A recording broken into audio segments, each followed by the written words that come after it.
afternoon. Good afternoon, Peter. Just reminding you again, as Avan already said, that Jesus on the cross was not in a comfortable position.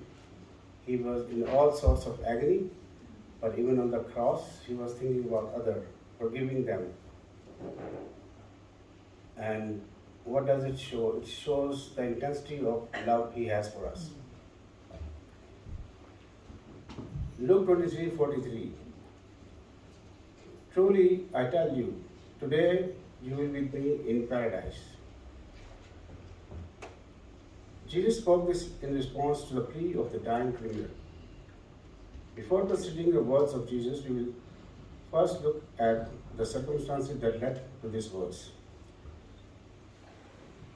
Jesus received sarcastic insults from four sources. First, from those who passed by, they ridiculed and abused Jesus, saying, "You who are going to destroy the temple and build it again in 3 days, save yourself. If you are really the Son of God, come down from the cross." Second, the religious leaders taunted him, saying, "He saved others, but he can't save himself. He is the King of Israel. Let him come down now from the cross, and we will believe.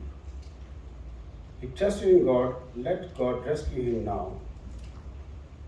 If he finds pleasure in him, after all, he said, I am the Son of God." Jesus could have aborted his mission and jumped off the cross anytime he wanted, but he suffered for us and stayed there. Third, the soldiers. The soldiers also came up and mocked him. They offered him wine, vinegar, and said, "If you are the king of the Jews, save yourself." The fourth source was one of the criminals who was crucified with him, insulted Jesus, saying, "Aren't you the Messiah? Save yourself and us." At this, the second criminal rebuked him and said, "Don't you fear God?" He said, "Since you are under the same sentence, we are punished justly, for we are getting what our deeds deserve. But this man has done nothing wrong." The second criminal, living in the same country, must have heard about Jesus, or may have heard Jesus speaking in public but did not believe.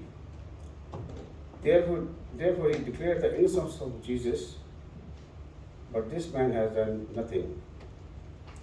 On the cross, he believed and repented. He said to Jesus, "Jesus, remember me when you come into your kingdom." Remember me is not just do not forget me. The criminal wants Jesus to keep him in mind so that good may come to him. We can see two similar requests in the Old Testament. After Joseph interpreted the dream of Pharaoh's cupbearer, he requested, "But when all goes well with you, remember me and show me kindness. Mention me to Pharaoh and get me out of this prison." And the psalmist reads in Psalm 106, verse 4, "Remember me, Lord, when you show favor to your people. Come to my aid when you save them." Remember is not just a reminder, but plea for mercy when Jesus acquires kingly status and power. The criminal believed in the afterlife and believed that Jesus in his kingdom would have authority to decide the fate of humans. In reply to the plea of the criminal, Jesus said, "Truly I tell you, today you will be with me in paradise." And truly I tell you, Jesus assures him without any ambiguity. It is a divine guarantee, equivalent to an oath, and reflects the authority of Jesus. The criminal asked Jesus, "When you come into your kingdom?" But Jesus says, "Today." Jesus is not referring to the day of resurrection or when his kingdom appears, but the same day they were being crucified. Even before Jesus is enthroned as king in his kingdom, the thief pleads to be remembered in the future, and the response Jesus says, "Today." Paradise occurs only 3 times in the New Testament, once here and in 2 Corinthians chapter 12, verse 4, and Revelation chapter 2, verse 7. 2 Corinthians verse 12, verse 4, and I know that this man, whether in body or apart from the body, I do not know, but God knows, was caught up to paradise and heard inexpressible things, things that no one is permitted to tell. Revelation 2, verse 7, whoever has ears, let him hear what the Spirit says to the churches. To the one who is victorious, I will give the right to eat from the tree of life, which is in the paradise of God.